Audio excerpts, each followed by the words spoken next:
Welcome all. In this lecture, we are discussing the topic blocked rotor test of induction motor. In case of block rotor test, we are keeping the rotor blocked, means we are forcing the rotor to remain in standstill. Okay, by giving external force, external mechanical force, we are keeping the rotor not to run, means it is in standstill by applying some force, and we are applying the voltage in order to make the current as rated.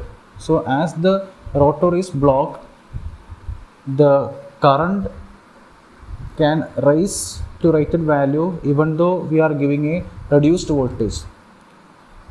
So we don't want to give a rated voltage, even though if you are applying a reduced voltage, the current will rise to the rated value. So we are applying rated current to the stator, and we know that this equation for slip is ns minus nr by ns. So in block rotor test, the rotor is not running, the rotor is not allowed to run, we are blocking the rotor. So nr is 0, the nr is actually the speed of rotor. Okay, so nr is 0, so slip become 1. So in block rotor test, slip is 1.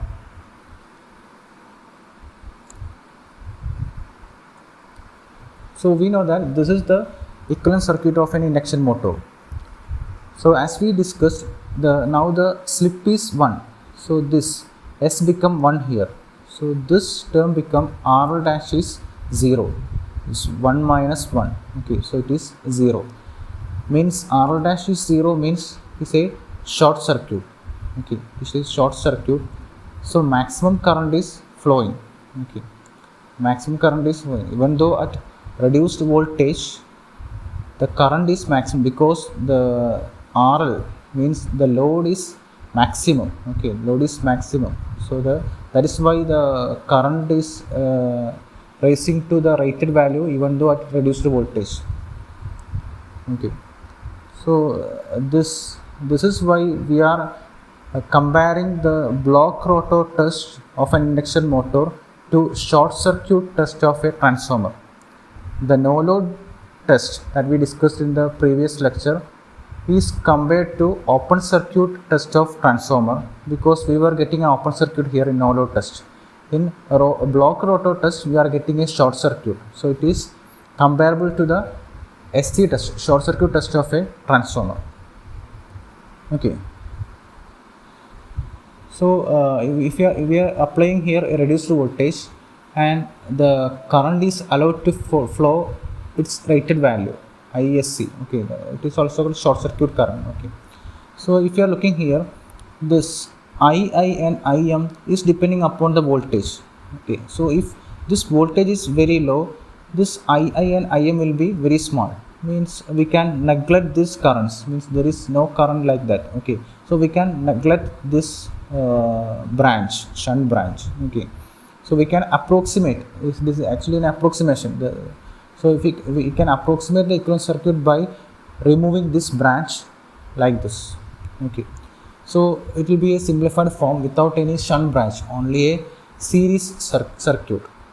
Okay, again we can approximate it into this form. We can combine this R1 and R2 dash to RT and X1 and X2 dash to XT, where RT is equal to R1 plus R2 dash, combination of stator winding resistance and rotor resistance. Similarly, XT is X1 plus X2 dash, the stator plus rotor reactance. Okay, so in this case, the short circuit current, that is rated current, is flowing through this RT and XT. So we told that this is the connection diagram.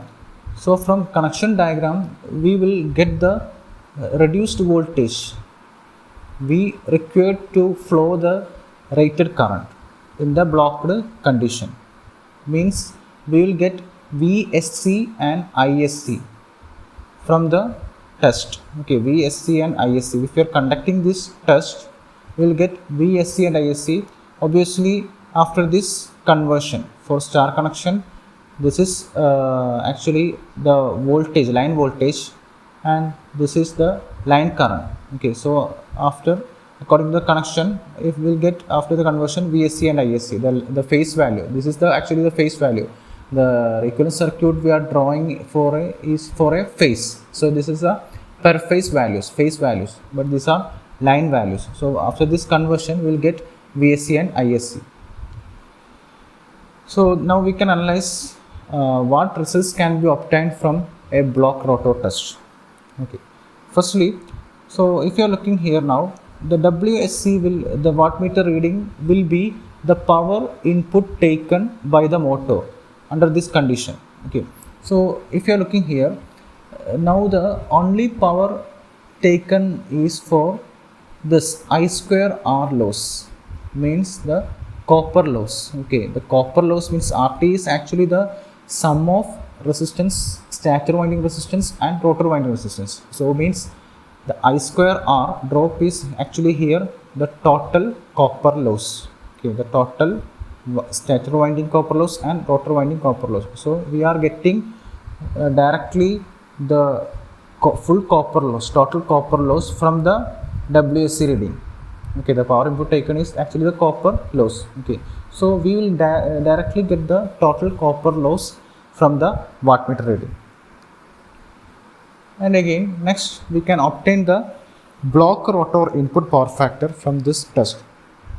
For that, we know that input power is actually 3 into VSC ISC cos phi SC, 3 V phase I phase cos phi, where phi SC is the angle between VSC and ISC. Okay, but we know that the wattmeter will read this power. Okay, so from this we will get the block rotor input power factor, cos phi SC is equal to WSC divided by 3 VSC ISC. So this values will be directly read from the meters. Next, we also know that WSC is equal to 3 ISC square RT. So here for one phase it is ISC square RT. So total copper loss is actually 3 phase into one phase ISC square RT. Okay. So again we can find WSC and ISC from the wattmeter and ammeter readings after this conversion. So we can obtain RT as WSC by 3 ISC square from this test. Means RT means we can find the total resistance. It include the include R1 stator winding resistance and R2 dash, both are included. So we will get that total resistance from this test. And again this, if you are doing the VSC by ISC, it will be the impedance of this circuit. Okay, impedance means RT plus JXT. Okay, so we will get the impedance from this test. Okay, so again if impedance and RT is known, we can find the total reactance. Okay, that include stator winding resistance and stator winding reactance and rotor reactance. Okay, so we get the XT as root of ZT square minus RT square. So if we can measure the stator resistance, we can find R2 dash also. So we will get R1 and R2 dash. Okay.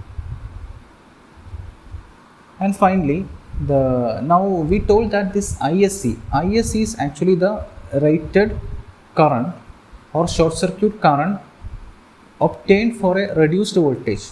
Okay, so we can find the short circuit current that could be obtained if we are giving a rated voltage. We cannot do the experiment by giving the rated power voltage, rated supply voltage, because then current will be increased beyond the rated value. Okay, so in order for that, we can find the short circuit that will be obtained under voltage, rated voltage by this equation, ISN equal to the ISC that we are obtaining from the test into V rated by VSC, that we are obtain the reduced voltage. Okay, so we'll get the short circuit current corresponding to the normal rated voltage.